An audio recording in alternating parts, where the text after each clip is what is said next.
It was a frozen morning on the Irish coast when everything happened. An ordinary woman, accustomed to the heavy silences of life, entered a place forgotten by time and found something that would forever change the course of her own story. What she saw in that moment couldn't be explained with words.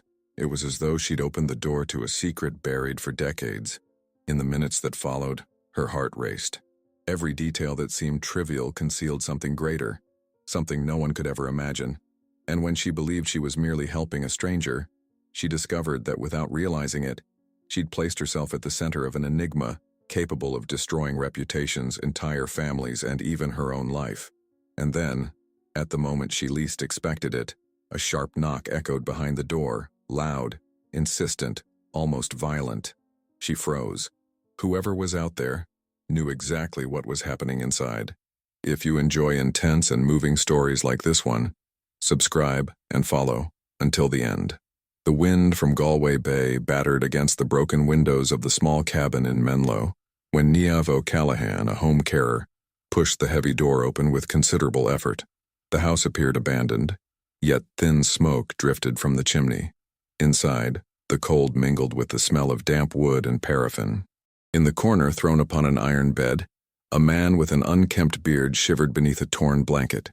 The detail that froze Niamh was the open safe beside him, burnt photographs scattered across the floor, and, atop them all, a crumpled note where trembling letters read, "It was her." Niamh's heart raced. None of this made sense. She had never seen this man before, yet the note seemed to point directly at her. She approached slowly and noticed the stranger was still breathing, weak and irregular. His face, marked by old scars, reminded her of something familiar, but she couldn't identify from where. With each passing second, the sensation of being involved in something far greater than it appeared consumed her. Outside, she heard footsteps in the mud, as though someone was prowling around the cabin. The gray light of that January morning barely penetrated the grimy windows. Niamh had been sent there by the health service after a neighbor reported seeing smoke from what was supposed to be an empty property.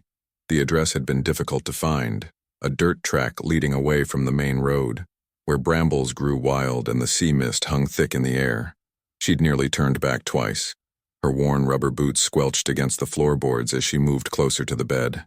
The man's breathing was labored, rattling in his chest.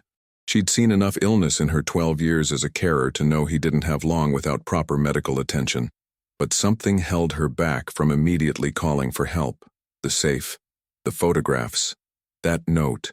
She knelt down, her dark braided hair falling forward as she examined the burnt images more closely. Fragments of faces, all damaged beyond recognition. A corner of what looked like a wedding photo. The charred edge of a child's smile. And everywhere, the acrid smell of recently burned paper mixing with the dampness. When the door creaked open again, Niamh spun round sharply. The old man's eyes opened for an instant, fixed upon her, and he murmured almost voicelessly, "They came. Don't let me go with them." A heavy knock echoed through the room, causing the kettle to fall to the floor with a crash that seemed to reverberate through Niamh's entire body. Her mind raced. Who were they? And why did they look at her as if she were an accomplice to something she knew nothing about? The knocking came again, more insistent this time. 3 hard raps that shook the frame. Niamh's throat tightened. She glanced at the man on the bed. His eyes had closed again, his lips moving soundlessly. Was he praying? Or warning her? She thought of her sister. Always, at moments like these, she thought of her sister. The accident at the docks. The closed inquiry. The compensation that never came. The grief that had carved itself into her mother's face until there was nothing left but hollow cheeks and silent tears. That was why she'd become a carer. To help people when they were at their most vulnerable. To be present when others had abandoned them. But this felt different. Dangerous. The photographs on the floor seemed to pulse with secrets. One showed a grand house. She could make out columns, a sweeping driveway. Another revealed the corner of what might have been a corporate logo, though most of it had been consumed by flames. Why burn memories? What was he trying to erase? Please. The man's voice was barely audible now, a whisper that seemed to take all his remaining strength. Don't let them. Outside, the footsteps had stopped. Niamh held her breath, straining to hear. The wind howled, masking any other sounds. Her red scarf, faded from years of wear, felt suddenly too tight around her neck. She reached up to loosen it, her fingers trembling. The silence stretched. 1 second, 2, 5. Then the door handle began to turn. Neve's muscles tensed. She positioned herself between the door and the bed, though she had no idea what she was protecting this stranger from or why she felt compelled to do so. Perhaps it was the desperation in his voice. Perhaps it was the way the note had made her feel. Accused of something she hadn't done, implicated in a mystery she didn't understand. The door swung open, and Neve's breath caught in her throat as a shadow fell across the threshold, dark against the gray morning light filtering in from outside. Outside, 2 shadows projected themselves against the window, whilst Neve held the old man by the shoulders, trying to keep him conscious. The second she looked directly into his eyes, she heard a phrase that made her freeze from within. "Aisling, don't cry anymore." He had called her by the name of his own dead wife, as if confusing realities, as if living trapped in a past she didn't know. When the door suddenly opened, they weren't guards or criminals, it was merely Padraig O'Dalley, a gossiping neighbor, bringing firewood. But Padraig looked her up and down with suspicion, and spread the story within hours at Tegnichton pub. "That foreigner is mixed up with the mad old man. There's something hidden in there." In Galway, nothing travels faster than a rumor. Neve watched as Padraig set down the bundle of wood with exaggerated care, his eyes darting around the cabin, taking in every detail. She could already imagine him at the bar, pint in hand, embellishing the tale with each retelling. The way he'd found her alone with a dying man, the burnt photographs, the open safe. By nightfall, she'd be the villain in a story she didn't even understand. "I was just checking on him," Neve said, her voice steadier than she felt. "The health service sent me." "Oh, I?" Padraig's tone dripped with disbelief. "And does the health service normally send carers to abandoned cabins where nobody's meant to be living?" He glanced at the old man, then back at her. "Funny business, this is." After he left, Neve stood in the doorway, watching his retreating figure disappear down the muddy track. The damage was done. In a town like this, where everyone knew everyone's business, or thought they did, suspicion spread like damp through stone walls. She was already an outsider, a black woman in a community that was slowly, grudgingly becoming more diverse, but where difference still attracted stares and whispers. Now she'd be the topic of every conversation, every knowing look exchanged across shop counters. She turned back to the man on the bed. Between confusion and fear, she tried to calm him as he trembled more violently. The false name he'd been using, Colm O'Dwyer, seemed a fragile disguise, and when she opened the drawer beside the bed, searching for something, medication, identification, anything, she found an old hospital card in the name of Eamon Kilrain, a name that made her shudder. It was impossible. That name was connected to newspapers from years ago about the vanished billionaire from Kilrain Holdings, the property developer who'd disappeared after the Docklands accident, the accident that had killed 12 workers, the accident that had taken her sister. Neve's hands shook as she held the card. The photograph was old, but unmistakable. Younger, healthier, clean-shaven, but the same eyes, those pale, haunted eyes that had just called her Aisling. Her mind raced through the implications. If this really was Eamon Kilrain, then he'd been hiding here, in this forgotten cabin for over a decade, living like a vagrant whilst his company's empire had crumbled, whilst families had fought for compensation, whilst her own mother had died without ever seeing justice for her daughter's death. The rage that surged through her was hot and immediate. She wanted to shake him awake, to demand answers. Why had he run? What had really happened that day at the docks? The official inquiry had been inconclusive. A tragic accident, insufficient safety measures, no individual culpability established, but everyone knew there had been more to it. Corners cut, warnings ignored, profits prioritized over lives. And now here he was, this man who'd had everything, reduced to shivering beneath a torn blanket in a cabin that stank of paraffin and decay. "Aisling," he murmured again, his eyes still closed. "I'm sorry.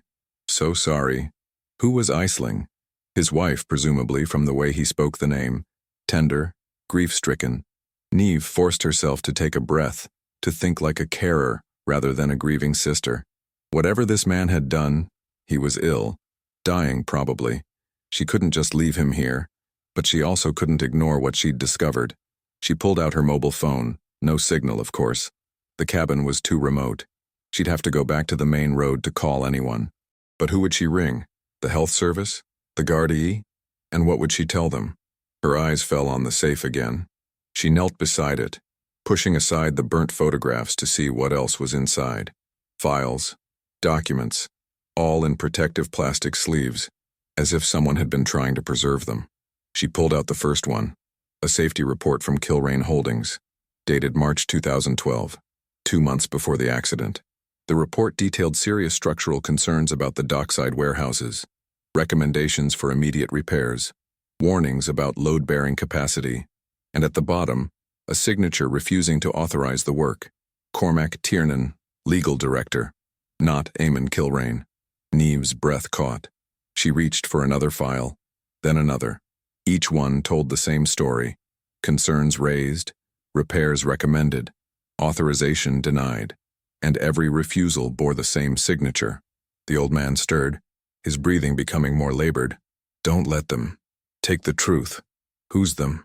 Neve whispered, though she wasn't sure if she was asking him or herself. But even as she spoke, she heard it, the sound of a car engine, growing closer, coming down the track towards the cabin. She moved quickly, shoving the files back into the safe and closing it. The hospital card went into her coat pocket. Evidence? Or protection? She wasn't sure which. By the time the car pulled up outside, she was back at the bedside, the perfect image of a concerned carer attending to her patient. 2 men emerged. She could see them through the grimy window. One wore the dark uniform of the Gardaí. The other was dressed in an expensive overcoat, his hair slicked back, his bearing one of absolute authority. The chapter closed on a question that would haunt her. Had she just discovered the man who destroyed her family, or the only witness to a truth that someone else desperately wanted buried? The following day, Neve walked towards the market at Eyre Square when she heard whispers behind her. Upon entering the pub, conversation ceased. Before her, Eamon's son-in-law, Cormac Tiernan, a solicitor with cold eyes and venomous speech, rose and pointed at her. It's this woman who's manipulating the old man. Wants to take what isn't hers. The mocking laughter of the customers weighed more heavily than any sentence. In a small community, a public humiliation like this was worse than a tribunal. Neve felt the blood drain from her face. Every eye in Tagnitstein was fixed upon her. She recognized some of the faces. Shopkeepers she'd nodded to on the street, parents she'd seen at the school gates when she'd cared for their elderly relatives, regulars who'd always seemed friendly enough. Now they looked at her as though she were something dirty, something shameful. Cormac stood beside the bar, one hand resting casually on the polished wood, the other holding a glass of whiskey. He was perfectly at ease, a man accustomed to commanding rooms, to being listened to. His dark overcoat hung open, revealing an expensive suit underneath. Everything about him spoke of money, of power, of belonging to a world that someone like Neve could never access. We all know what happens, Cormac continued, his voice carrying easily across the silent room. Vulnerable old men, confused and frightened, and along comes someone claiming to care for them. Next thing you know, wills are being changed, property is being signed over. It's a tale as old as time. That's not... Neve started, but her voice came out too quiet, too uncertain. Not what? Cormac turned to face her fully now, and she could see the calculation in his eyes. Not true? Then tell me, Miss O'Callaghan, what exactly were you doing in that cabin? A property that belongs to my family, I might add. With a man who's been declared mentally incompetent by 3 separate doctors? The lie was so smooth, so confident, that for a moment Neve almost believed it herself. But she'd seen the documents. She'd read the signatures. She knew that Eamon hadn't been declared anything. This was Cormac's attempt to control a situation that was slipping away from him. I was sent by the health service, she said, forcing her voice to remain steady. Someone reported that an elderly person needed care. Oh, how convenient. Cormac's smile didn't reach his eyes. And I suppose it's also convenient that you happen to have a personal connection to the Kilrain family? That your own sister died in an accident at one of our properties? The gasp that went through the pub was audible. Neve felt as though she'd been struck. How did he know? She'd never told anyone here about her sister, about the real reason she'd taken the job in Galway. It was too painful, too raw, even after all these years. You see? Cormac addressed the room again. She's been planning this. Probably searched for years to find him, to get her revenge, to extract whatever money she thinks she's owed. Well, I won't allow it. The Kilrain family won't be extorted by someone with a grudge.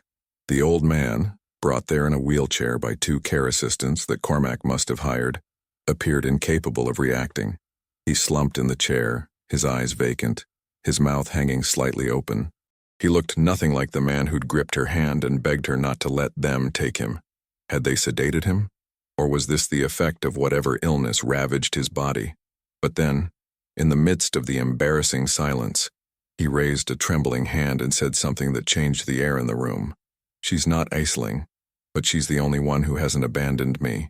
The words were slurred, barely audible, but in the complete silence of the pub, everyone heard them. Niamh watched as confusion flickered across several faces. Who was Aisling? What did the old man mean? Cormac's jaw tightened. You see, he's completely confused. He doesn't know what he's saying.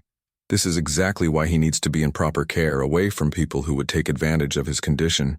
"I haven't taken anything," Niamh said, and this time her voice was stronger. "I've only tried to help him." "Help him?" Cormac laughed, but there was no humor in it. "Is that what you call rifling through his personal belongings? Going through private family documents? I have witnesses who will testify to seeing you with files from his safe." Padraig. Of course. The gossiping neighbor had seen more than she'd realized, or had embellished what he'd seen to make himself important. In either case, he'd given Cormac exactly what he needed. Late that afternoon, 2 men in suits appeared at her door with a search warrant from the Gardaí. They went through the cabin methodically, professionally, whilst Niamh stood outside in the cold drizzle, her arms wrapped around herself. She watched them through the window, saw them photograph everything, bag items as evidence. When they finally emerged, one of them held up a plastic evidence bag. Inside was an envelope she recognized, the one hidden behind the safe. "We'll need you to come with us," the guard said, not unkindly, but with the firm tone of someone who wouldn't accept refusal. "Just to answer some questions." At the Garda station, they sat her in an interview room and left her alone for what felt like hours, but was probably only 20 minutes. When they returned, they had the contents of the envelope spread across the table. Reports about the accident in 2012 at the Galway docks that had killed workers, detailed accounts of safety violations, photographs of structural damage that had been ignored, and more terrible still, on one of the pages was the name of one of the victims, Niamh's sister, Siobhan O'Callaghan. "Can you explain your interest in these documents?" the detective asked. Niamh stared at her sister's name, typed in cold black letters on an official report. "That's my sister," she whispered. "She died in that accident." The detective exchanged a glance with his colleague. "And you just happened to end up caring for the man who owned the company responsible?" "I didn't know who he was," Niamh said. "Not at first. I was just sent to check on someone who needed help. But you know now." It wasn't a question. The chapter closed on the shock. The disappeared man wasn't merely a billionaire on the run. He was directly connected to the pain of her own family. And now, sitting in this cold interview room with her sister's name staring up at her from official documents, Niamh had to face an impossible truth. The man she'd been trying to protect might be the same man who'd destroyed her life. The revelation had split Niamh in two. Caring for this man was like protecting the very person who'd contributed to her sister's death. However, Eamon appeared so weakened that he resembled more a victim than a villain. He wept in silence, repeating that he'd fled not out of cowardice but because he'd been blackmailed by his own son-in-law to assume blame that wasn't his. They'd released her from the station after 6 hours of questioning. No charges, they'd said, but the investigation was ongoing. Don't leave Galway. Don't contact the family. Don't interfere with any witnesses. The usual warnings that meant they suspected her of something but couldn't prove it yet. She'd returned to the cabin to find it sealed with Garda tape. Her few belongings had been removed. They'd let her collect them from evidence, but everything had been photographed, catalogued, treated as though her threadbare coat and worn boots might contain secrets. She'd been given temporary accommodation in a hostel near the Spanish Arch, a damp room that smelled of mold and cigarette smoke, where she lay awake listening to arguments through thin walls. But she couldn't stop thinking about Eamon, about the way he'd looked at her in the pub, that moment of clarity when he'd said she was the only one who hadn't abandoned him, about the documents hidden in the safe, the signatures that weren't his, the evidence of someone else's guilt. On the third day, whilst Neef absorbed every word, a micro-tension erupted when she found a small but decisive detail. Beneath the bed, a passport with the name Eamon Kilrain, but signed in Old Irish. Eamon MacGeola Rythan. He hadn't merely changed his name. He'd hidden behind his own language, his own culture, so as not to be traced. That definitively confirmed who he was. She'd gone back. Of course she had. Late at night, when the streets were quiet and the rain provided cover, she'd returned to the cabin and slipped beneath the Garda tape. The lock was simple. She'd learned to pick them during her years caring for elderly patients who'd locked themselves out of their own rooms. Inside, everything was exactly as the guards had left it. Drawers open, furniture shifted, the safe empty. But they'd missed the passport. It had fallen behind the bed, wedged between the iron frame and the wall. She'd only found it because she'd been searching for something, anything, that might explain the man Eamon Kilrain had become. The photograph inside showed him 20 years younger, prosperous, confident. But it was the signature that made her breath catch. Not the anglicized Eamon Kilrain that appeared on company documents, but the Irish form of his name, written in the old script she remembered from school. Eamon MacGeola Rythan. He'd reclaimed his heritage in hiding, had returned to a language and an identity that the business world had stripped from him. It was oddly touching, and Neef hated that she felt moved by it. This man, who might have been responsible for her sister's death, who'd built his fortune on the backs of workers like Siobhan, had apparently also been diminished by his own success, forced to anglicize himself to fit into a world of boardrooms and profit margins. She was still holding the passport when she heard the car outside. The headlights swept across the cabin walls and she froze. There was no time to run, nowhere to hide. She'd been caught breaking into a sealed crime scene. Suddenly, a heavy knock echoed from outside. Upon opening the curtain, Neef saw Cormac Tiernan returning, this time with another man beside him, a solicitor bearing in his hands an order to take Eamon into custody, claiming mental incapacity. Through the grimy window she could see Cormac's face illuminated by the car's interior light. He was talking on his mobile phone, gesturing emphatically. The other man, older, gray-haired, carrying a leather briefcase, stood beside the car, waiting. They hadn't seen her yet. The cabin was dark and she'd been careful not to turn on any lights. She pressed herself against the wall, her mind racing.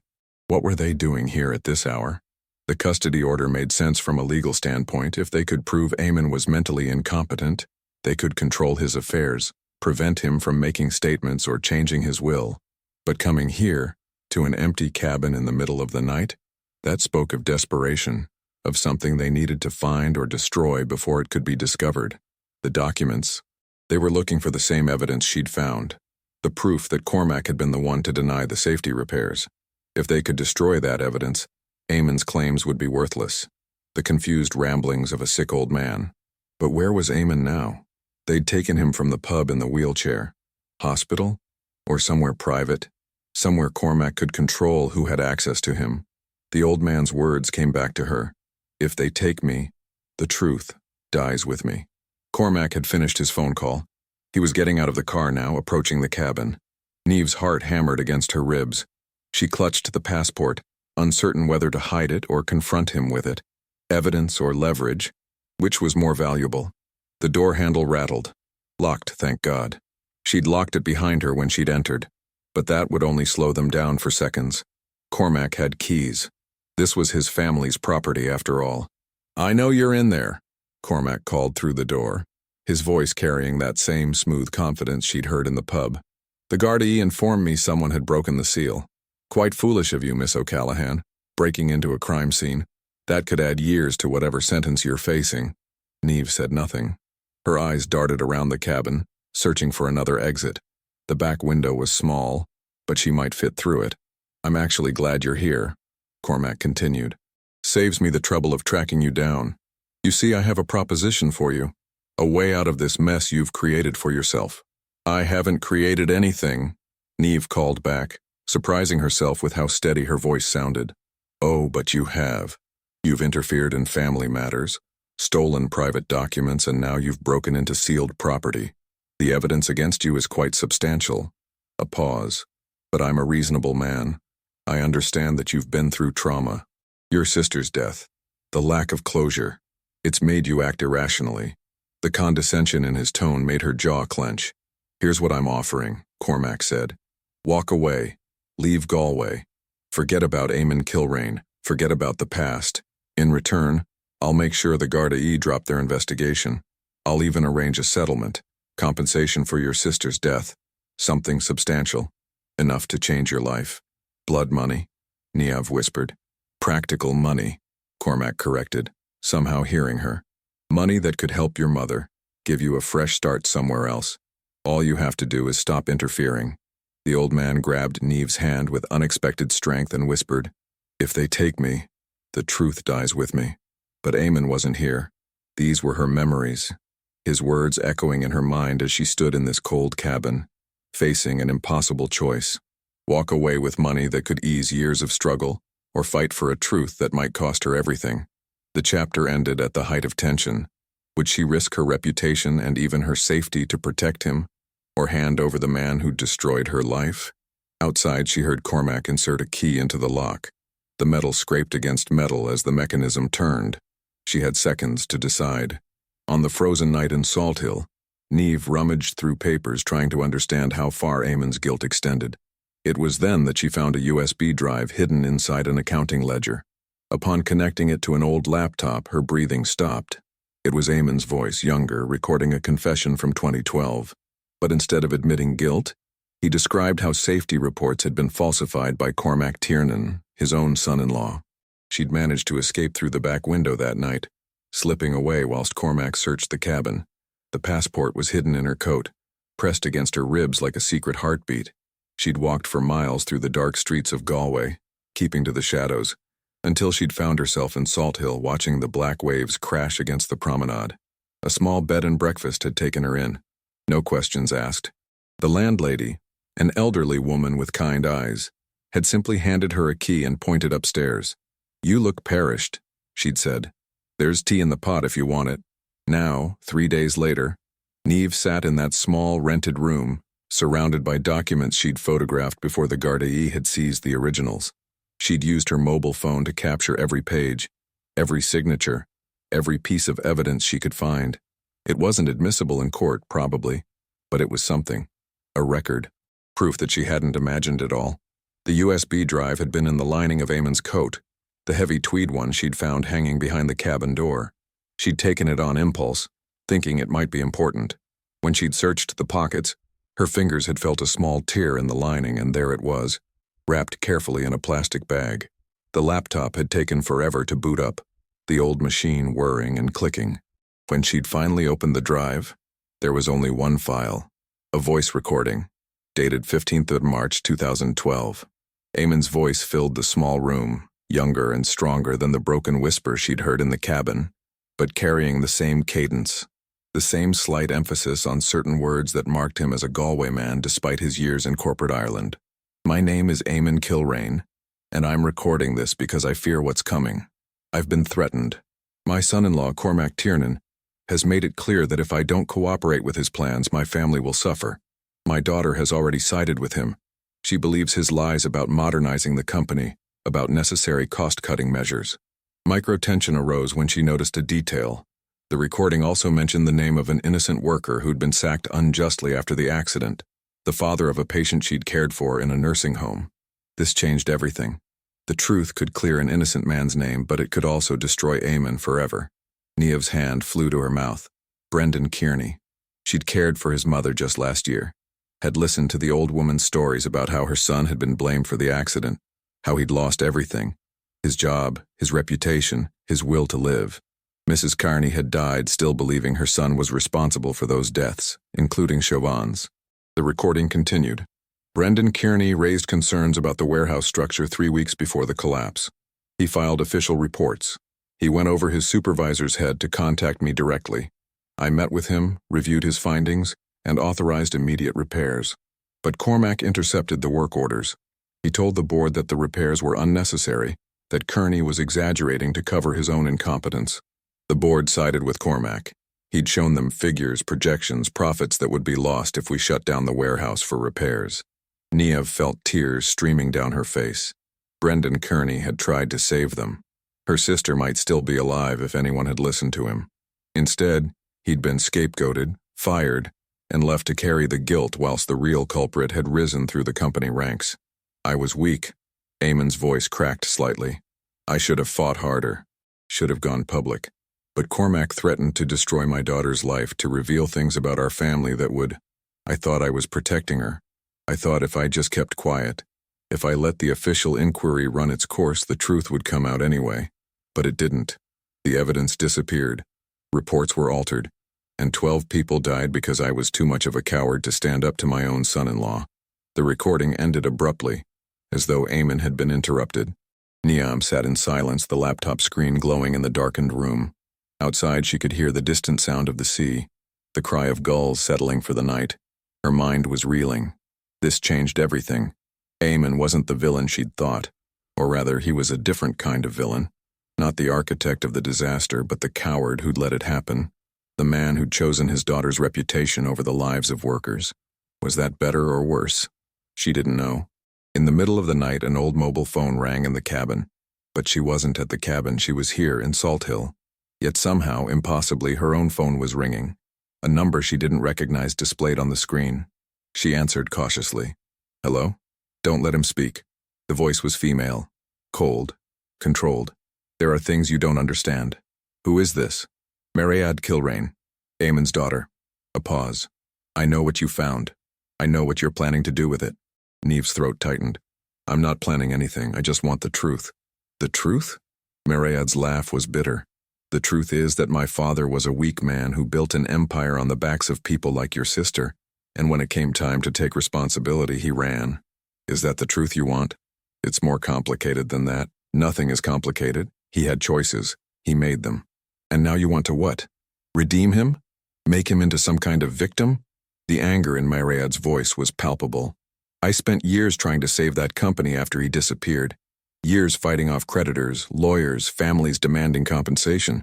Do you know what it's like to face the relatives of dead workers and tell them there's no money left? That your father spent it all on his guilt and his drinking before he vanished? But the recording? I don't care about the recording. Mairead's voice was sharp. All it does is shift blame. Cormac was following my father's implicit approval. Everything he did with my father's knowledge. The only difference is Cormac had the spine to make hard decisions, whilst my father hid behind paperwork and plausible deniability. Before Niamh could respond, the line went dead. She sat holding the phone, her hands trembling. The daughter's words had shaken something loose in her understanding. Was Mairead right? Was the recording just another form of cowardice, Eamon trying to absolve himself by blaming someone else? But then she thought of Brendan Kearney, of his mother dying without ever knowing her son had tried to prevent the tragedy. Didn't he deserve to have his name cleared? Didn't the other families deserve to know that someone had tried to stop it? The chapter closed on a suffocating doubt. Which side was the billionaire's own daughter on? And if even his family believed he was guilty, what chance did Niamh have of proving otherwise? Outside, the wind howled off Galway Bay, rattling the window frames. Niamh looked at the USB drive, at the laptop, at all the evidence scattered across the bed. Tomorrow she would have to decide what to do with it. Tonight she could only sit in the darkness and wonder whether pursuing the truth would bring justice or simply add more pain to an already unbearable weight of grief. With the reports and recording in hand, Niamh knew she needed to act. But the Gardaí were already circling the area, pressured by Cormac's solicitors. If she handed over the documents, she could free innocent people and expose the truth. But she'd also lose any chance of protecting herself from the gossip and would be forever branded as the foreigner who destroyed a wealthy family. The morning brought clarity of a sort. Niamh had barely slept, her mind churning through possibilities, consequences, outcomes. She'd made lists in her notebook, pros and cons, risks and benefits, but every column led to the same conclusion. There was no good choice here, only different types of damage. If she gave the evidence to the Gardaí, Brendan Kearney's name would be cleared. The families of the dead workers might finally receive proper compensation from whatever remained of the Kilrain estate. Justice, of a kind, might be served. But Cormac had resources, solicitors, connections throughout Galway's legal and business community. He'd already painted her as an opportunist, a grieving sister seeking revenge through manipulation of a vulnerable old man. With the evidence made public, he'd simply expand that narrative. She'd fabricated the recording, doctored the documents, all to extract money from the family that had wronged her. And in a community like this, where reputation was currency and rumors spread faster than fact, she'd be destroyed. No one would hire her as a carer again. No one would trust her in their homes with their vulnerable relatives. She'd have to leave Galway, probably leave Ireland entirely, and start over somewhere that didn't know her story. The unfairness of it made her want to scream. Whilst the old man breathed with difficulty, he asked her to come closer. Holding her hand, he said with a voice almost extinguished, "Don't preserve my name. Preserve only the truth." She'd gone to see him. Of course she had. Against every warning from the Gardaí, every instinct for self-preservation, she'd found out where they were keeping him. Not a hospital. Cormac had placed him in a private care facility on the outskirts of the city, a place that catered to wealthy families who wanted discretion, the kind of place where visitors could be restricted, where phone calls could be monitored, where a patient could be kept comfortable and quiet. She'd lied to get in, claiming to be a niece visiting from Dublin. The receptionist had been young, easily flustered, and had checked her in without verifying against the approved visitor list.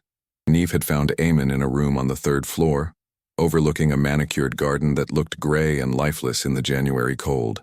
He was worse, much worse. The wheelchair from the pub had been replaced by a bed, and he lay propped up on pillows, an oxygen tube running to his nose. His skin had taken on a waxy quality, and his breathing rattled in his chest with each labored breath. But his eyes, when they focused on her, were clearer than she'd seen them. "You came," he whispered. "I shouldn't have." Niamh pulled a chair close to the bed. "They'll have me arrested if they find me here. Let them." His hand moved slightly on the blanket, searching for hers. When she took it, his fingers were cold and thin, the bones prominent beneath papery skin. "Did you find it? The recording?" "I found everything." A tear slipped down his weathered cheek. "I was so afraid that I'd die before someone knew. Your daughter knows. Mariad called me." His expression crumpled. "She hates me. I don't blame her. I destroyed everything she'd built, everything her mother dreamed of for her. She thinks the recording is just you shifting blame to Cormac. It's not." The denial came with surprising force. "I was weak, yes. I let him manipulate the board, manipulate the situation. But the decisions, the actual falsification of safety reports, the dismissal of Brendan Kearney, those were his actions. I'm guilty of cowardice. He's guilty of murder." The word hung in the air between them. "Don't preserve my name," he said again, gripping her hand tighter. "I don't deserve preservation, but preserve the truth. For the families, for Brendan, for your sister." Micro-tension arose when Eamon suddenly collapsed, hitting his head on the chair's arm. His body trembled and he lost consciousness. It happened so quickly. One moment he was speaking, lucid despite his weakness, and the next his eyes rolled back and his body went rigid. The trembling started in his hands and spread through his entire frame.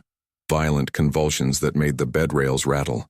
Niamh lunged for the call button, pressing it frantically whilst trying to keep Eamon from thrashing off the bed.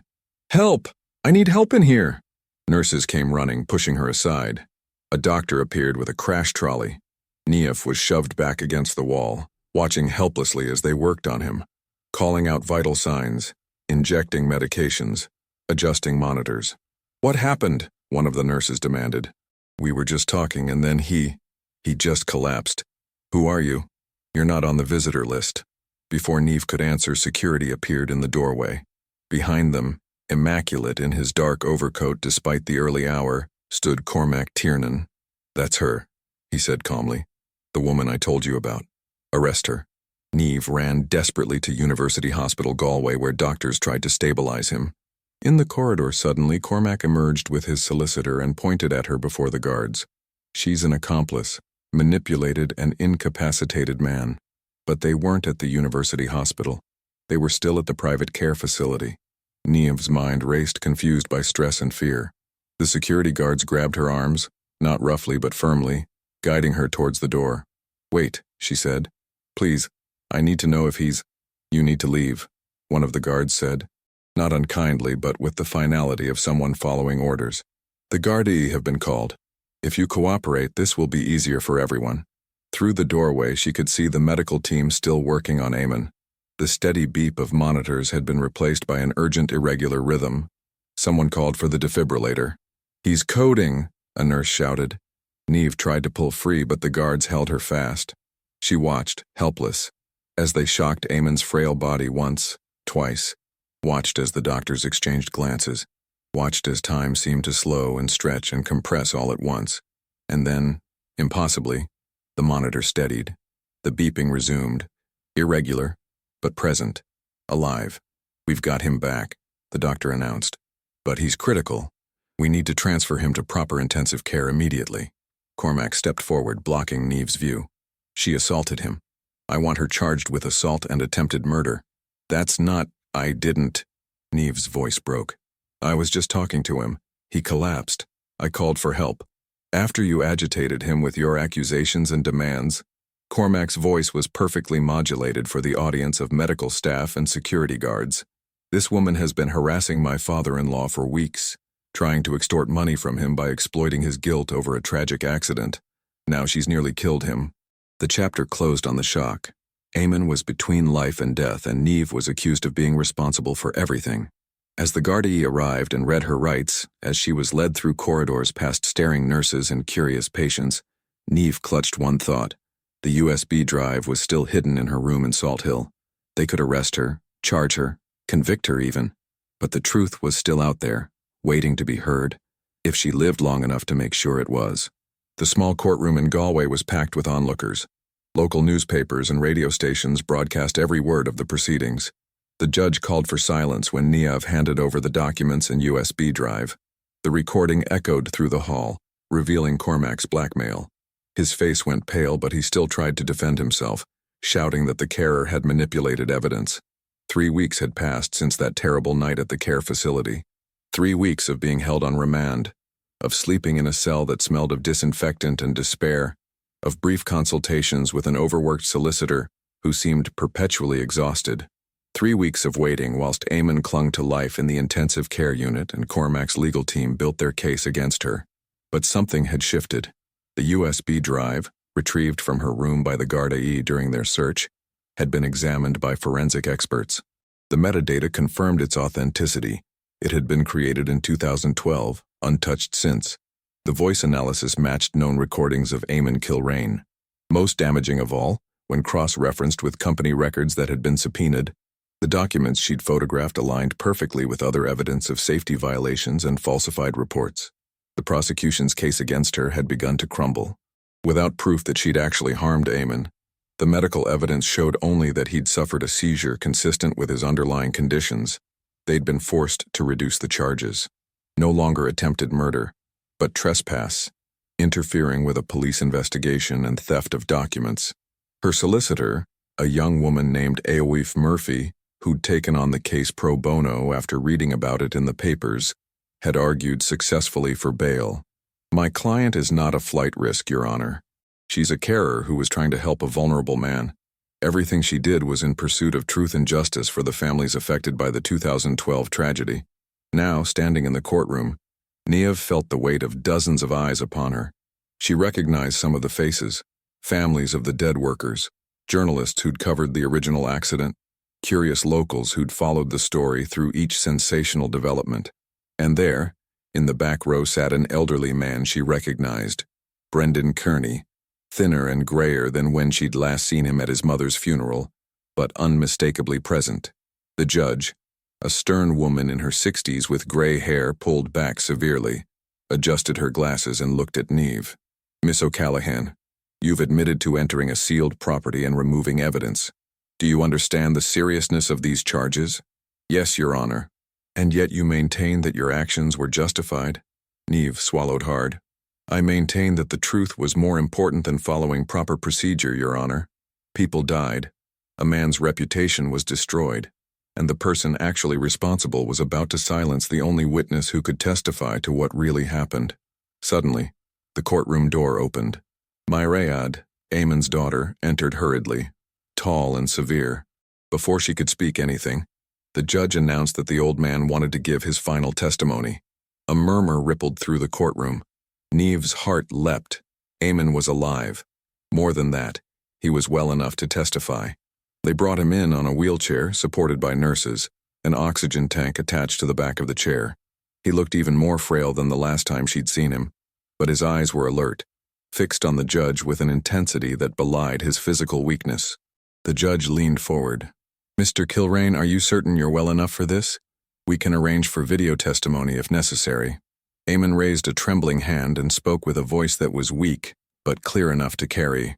"I've been silent for too long. I won't die silent as well." Cormac's solicitor stood immediately. "Your Honor, my client objects to this testimony. Mr. Kilrain is under heavy medication and has been declared mentally." "He's been declared nothing of the sort," Afe interrupted. "The medical assessment your client procured was conducted by a doctor on your payroll. Independent evaluation shows Mr. Kilrain is perfectly capable of giving testimony." The judge looked between them, then at Eamon. "Mr. Kilrain, do you understand where you are and why you're here?" "I'm in a courtroom in Galway," Eamon said. "And I'm here because I let cowardice rule my life for 13 years, and it's time to stop running. Proceed." Eamon's testimony was devastating in its simplicity. He spoke of the pressure from Cormac to cut costs, of the falsified reports, of Brendan Kearney's warnings that had been ignored. He detailed how, after the accident, Cormac had threatened to destroy Mariad's life if Eamon didn't disappear, taking the blame with him. "He told me they'd investigate my daughter for embezzlement if I didn't leave," Eamon said, his voice breaking. "Said he'd planted evidence in her accounts. I believed him. I thought I was protecting her by vanishing, but I was only protecting him." Mariad, still standing near the door, made a small sound. Half gasp, half sob. Eamon turned his wheelchair slightly, enough to see his daughter. "I'm sorry, Astor. I thought you'd chosen him over me. Thought you blamed me for everything. So I let you believe I was guilty. Let you hate me. It seemed easier than the truth." The courtroom was utterly silent. When Eamon finished, the judge asked if there was anything else. The old man reached into the blanket covering his lap and pulled out a sealed envelope. "There's one more thing. A letter, written before the accident, to be opened only if something happened. I'd like Miss O'Callaghan to read it aloud." Neef looked at the judge, who nodded permission. She took the envelope with shaking hands, broke the seal, and began to read. But before she could speak more than a few words, Mariad shouted, "No! That letter shouldn't be read here." The chapter ended in absolute tension. What was in that envelope that not even his own daughter wanted revealed? The judge banged her gavel. "Order! Miss Kilrain, you will sit down and remain silent, or you will be removed from this courtroom." Mariad's face was ashen, tears streaming down her cheeks. She sank into the nearest seat, covering her face with her hands. "Continue, Miss O'Callaghan," the judge said quietly. Neve's hands trembled as she held the letter, aware that she was about to reveal something that would change everything. Again, the room hung suspended in time whilst Neve read Eamon's letter. It was a direct confession, detailing how Cormac had forged reports and threatened his own family to seize control of the holding. But in the middle of the letter, an unexpected revelation. Eamon admitted that his silence had allowed the accident to happen, costing the lives of workers, among them Niamh's sister. Her voice broke as she read her sister's name. "Siobhan O'Callaghan, 26 years old, a mother of 2 young children, died because I lacked the courage to stand against my son-in-law. She died because I valued my daughter's reputation over the safety of people I'd never met. She died because I was weak." Tears fell onto the paper, smudging the ink. Neve's hands shook so violently that Ifa had to steady her, one hand on her shoulder. "I cannot undo what happened," Neve continued reading. "I cannot bring back the 12 people who died that day, but I can ensure that the truth survives me. I can make certain that Brendan Kearney's name is cleared, that the families receive the compensation they were denied, and that the person truly responsible faces justice." The letter went on to detail specific account numbers, hidden assets that Cormac had diverted from the company, properties purchased under false names. It was a roadmap to recovering millions that should have gone to the victims' families, but had instead lined Cormac's pockets. When Niamh finished reading, the silence in the courtroom was absolute. Even the journalists had stopped scribbling notes, their pens frozen above their notebooks. Cormac's solicitor was the first to speak, his voice tight with barely controlled panic. "This is clearly a fabrication, written under duress or whilst Mr. Kilrain was mentally compromised. It's dated 2012, the judge interrupted, examining the envelope. Before the accident, before Mr. Kilrain disappeared.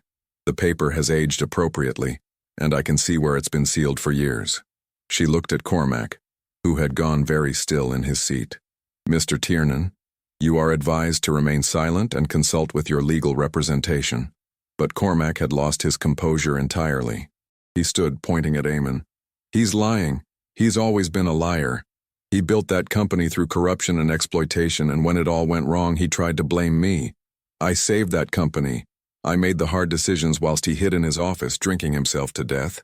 Sit down, Mr. Tiernan, the judge ordered. No. You want the truth? Here's the truth. Those workers died because they were careless, because they didn't follow safety protocols, because they were more concerned with their pay packets than proper procedure. And yes, I made business decisions that prioritized profit, because that's what businesses do. But I didn't kill anyone. The building killed them. Their own negligence killed them, not me. The courtroom erupted. Families of the victims shouted. The judge banged her gavel repeatedly, calling for order. Guards moved towards Cormac, who was still shouting, his face red with rage and fear. In the chaos, Niamh saw Mairead walk slowly towards her father's wheelchair. For a moment, they simply looked at each other, father and daughter separated by years of pain and misunderstanding.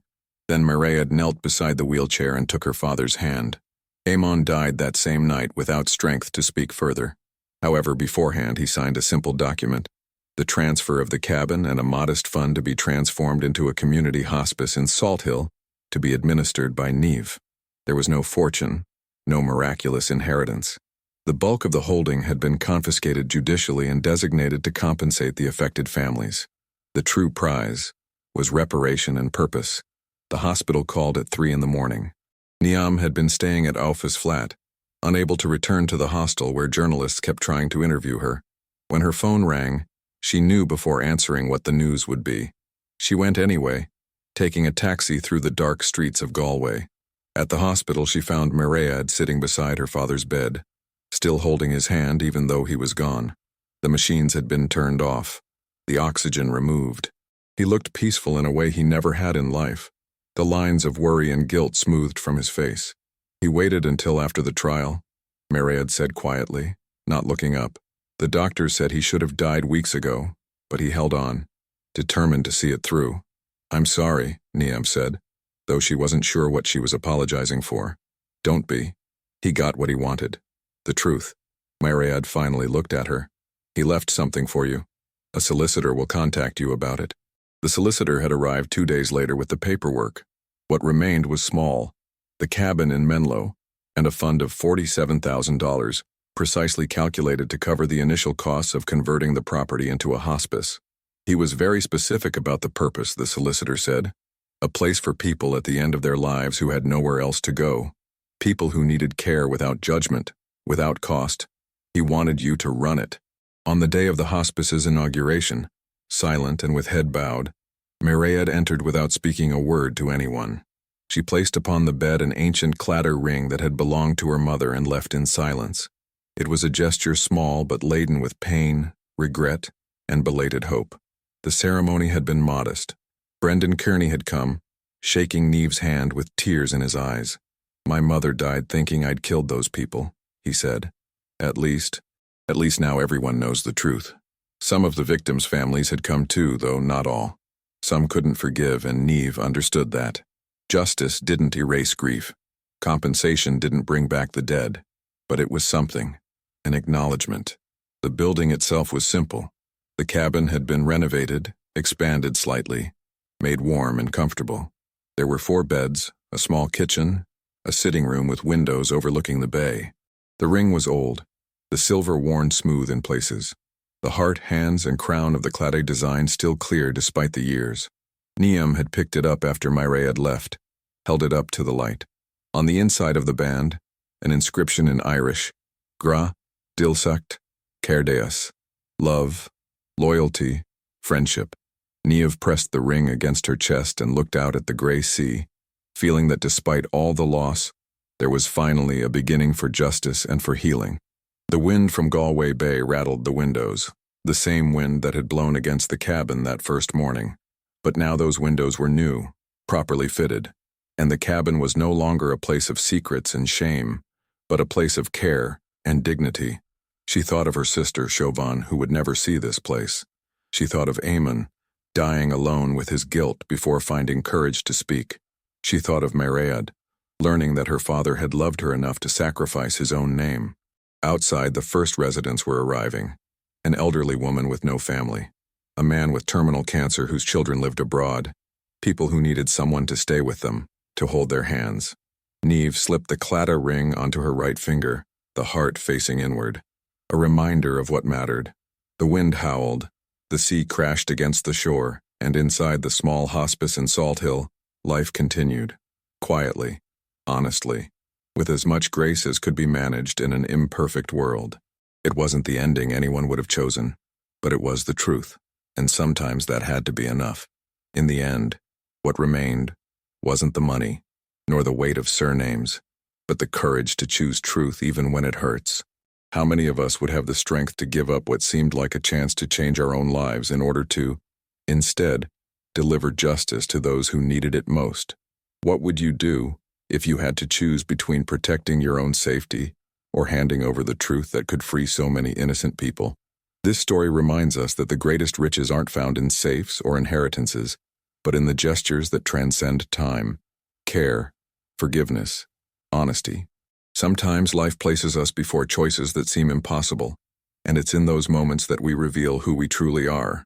Would you have done the same as the protagonist, or would you have followed a different path? If this story touched your heart, don't forget to like, share it with someone special, and subscribe to follow other stories as powerful as this one.